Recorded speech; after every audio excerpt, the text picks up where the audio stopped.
हीरापुर थाना के अंतर्गत में एक व्यक्ति को आसनसोल अदालत ने फांसी का सजा सुनाया गया। बताया जाता है कि इसने अपने बेटी का बलात्कार किया और उसे मार डाला, जिसके वजह से आसनसोल अदालत ने उसे फांसी का सजा सुनाया। तो आइए जानते हैं आगे खबरों की ओर।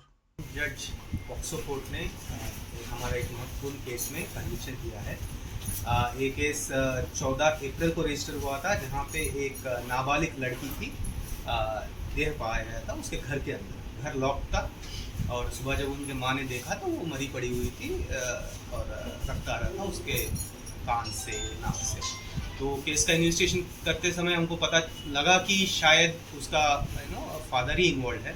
तो उनको अरेस्ट किया, हमने अच्छी तरह इन्वेस्टिगेट करके चार्जशीट करके कोर्ट में प्रोड्यूस किया। तो जस्ट विद इन 16 महीने के अंदर ट्रायल कंप्लीट हो गया और कन्विक्शन भी हो गया। और पहली बार पश्चिम बर्धमान के चरित्र में पहली बार एक कैपिटल पनिशमेंट दिया है, अक्यूज को डेथ पेनल्टी दिया है कोर्ट में, और विक्टिम कॉम्पनसेशन फंड से विक्टिम को 5 लाख रुपए पैसा मिलेगा। ठीक है, थैंक यू স্যার। যেগুলো স্ট্রাইকিং ফিচার বলে রাখি যে জাজমেন্টে ইটসেলফ কোর্ট একটা প্যারাগ্রাফ শুধু আয়োকে অ্যাপ্রিসিয়েট করেছে, how the investigation has been done by him. এই কেসটা বাই অ্যান্ড লার্জ অনেকটা পুরো সায়েন্টিফিক এভিডেন্সের উপর বেস করা হয়েছিল। সায়েন্টিফিক এভিডেন্স দিয়ে এই কেসটার টাইম অফ অকারেন্স প্রমাণ করা গেছে। কারণ পিএমএ ভিকটিমের স্টমাকে সেমি ডাইজেস্টেড ফুড পাওয়া গেছিল। রাত্রেবেলায় খাওয়া দাওয়া করার পর শুতে যায়, তারপর পিএমএ সেমি ডাইজেস্টেড ফুড পাওয়া গেছিল, যেটা থেকে টাইম অফ ডেথটা অ্যাসার্টেন করা গেছিল। 2, এই কেসে ভিকটিমের যে ভ্যাজাইনাল সোয়াব, সেখানে অ্যাকিউজডের ডিএনএ পাওয়া গেছে, যেটা রেপটাকে কনফার্ম করেছিল। যে জায়গায় ঘটনা, যে বিছানাটার উপর ঘটনা, সেই চাদরে স্টেন পাওয়া গেছিল, সেই স্টেনে যে ডিএনএ পাওয়া গেছিল সেটাও অ্যাকিউজডের পাওয়া গেছে, যেটা পিওকে কনফার্ম করেছিল। এই কেসের আরেকটা গুরুত্বপূর্ণ এভিডেন্স হচ্ছে যে অ্যাকিউজডের ডিসক্লোজার স্টেটমেন্টে যে লিগেচারটা, মানে যে রশিটা যেটা দিয়ে স্ট্র্যাঙ্গুলেট করেছিল, সেটা রিকভার হয়েছিল। পিএম করবার সময় যিনি পিএম ডক্টর, তিনি ভিকটিমের যে এই যে লিগেচার মার্ক, সেখানে যে ফেব্রিক ইমপ্রেশন, মানে ধরুন একটা রশি দিয়ে কাউকে আপনি গলা টিপে মারলে মাইক্রোস্কোপিক এক্সামিনেশনে সেখানে একটা ফেব্রিকের ইমপ্রেশন তৈরি হয়। সেই ফেব্রিক ইমপ্রেশনটা পিএম ডাক্তার কালেক্ট করেছিল।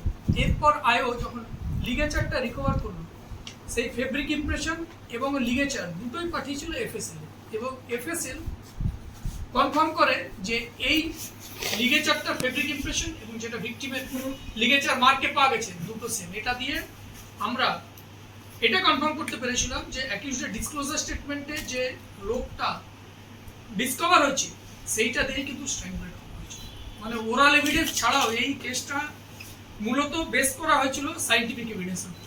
এবং প্রত্যেকটা এভিডেন্সেরই রেজাল্ট পজিটিভ এসছে, সে ডিএনএ বলুন, সে ব্লাড রিপোর্ট বলুন, সে লিগেচারের এফএসএল রিপোর্ট বলুন। এবং সবচেয়ে যেটা গুরুত্বপূর্ণ ব্যাপার, জজেরও যেটা অবজারভেশন আছে যে এই কেসে সার্চ, সিজার, রিকভারি প্রত্যেকটা হচ্ছে আনটেন্টেড, একদম আনব্লেমিশড। সেটা জজ সাহেব একটা প্যারাগ্রাফে লিখেছে যে প্রত্যেকটা রিকভারি, প্রত্যেকটা আর্টিকেলের chain of custody, preparation of seizure memo, প্রত্যেকটা আনটেন্টেড।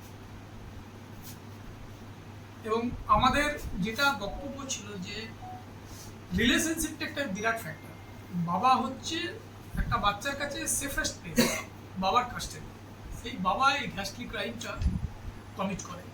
এবং আরেকটা জিনিস খুব গুরুত্বপূর্ণ, পুলিশ যদি রাইট টাইমে ইন্টারভেন না করতো, হয়তো এই জিনিসটাই সার্ফেস আসতো না। কারণ অ্যাকিউজডের প্ল্যান ছিল কাউকে না জানিয়ে ডেড বডিটাকে কোনোভাবে ডিসপোজ অফ করে দেওয়া। কিন্তু পুলিশের একদম রাইট ইন্টারভেনশনের জন্য পুরো ক্রাইমটা সার্ফেসে আসে। তারপর এক্সেলেন্ট ইনভেস্টিগেশন এবং ট্রায়াল মনিটরিংও খুবই ভালো হয়েছে। প্রসিকিউটরের রোল হচ্ছে bridge between the investigating agency and court. কিন্তু যদি ইনভেস্টিগেটিং এজেন্সির কোপারেশন বা এফেক্টিভনেস না থাকে, প্রসিকিউটর একা কী করবে? ইনভেস্টিগেটিং এজেন্সির কোপারেশন, এফেক্টিভনেস আউটস্ট্যান্ডিং। ঠিক।